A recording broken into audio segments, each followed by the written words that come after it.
Jamaica is known for its beautiful beaches, warm weather, and friendly hospitality. No one would ever suspect the tropical island country is facing serious environmental threats.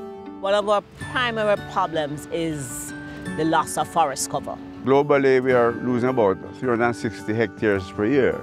For a small island, that's quite a lot. Much of the water supply in Jamaica's densely populated capital, Kingston, and surrounding areas comes from the Blue Mountains, where forests are disappearing.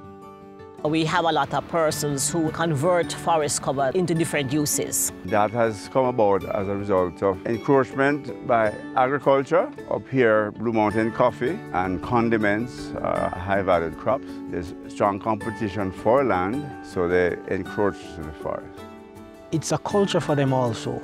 They rely on wood for fire, and so you find them clearing the hillsides, and that opens itself to land slippages after heavy rains. When we get heavy rains and you get whoosh and all the rains come down, the water come down, pollutes the area, pollutes our sea, and then we have problems. The Kingston Mona Lions Club took notice of this problem and the challenges Jamaica's forestry department was trying to solve. We felt that this was an area that we could contribute to, given the value of the forest to the country.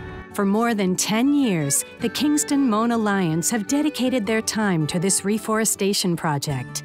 They forged a strong partnership with the Jamaica Forestry Department to reforest and maintain around 52 hectares.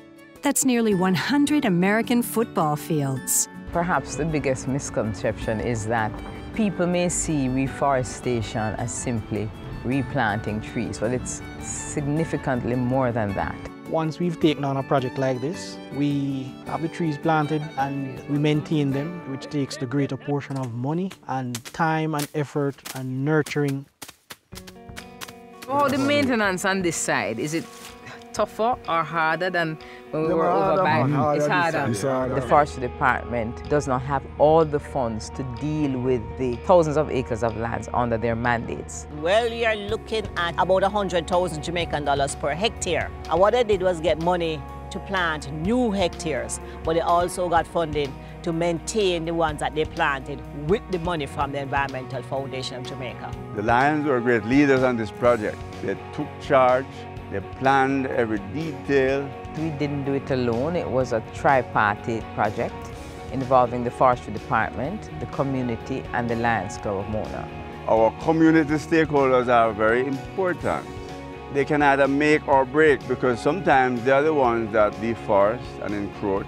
Members of the communities are helping us in this planting to educate and hopefully not to cut down the trees.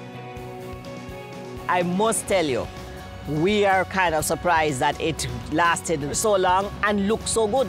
Because, even though they were planning, when you go up there, when you remember what that land looked like before, it's excellent, excellent. This project is a tremendous example of what we can do as Lions, but more than that, it's a tremendous example of effective partnership with our community and community interest, and what that can do to make a tremendous difference. Growing trees and making sure them survive, that's what we do out here.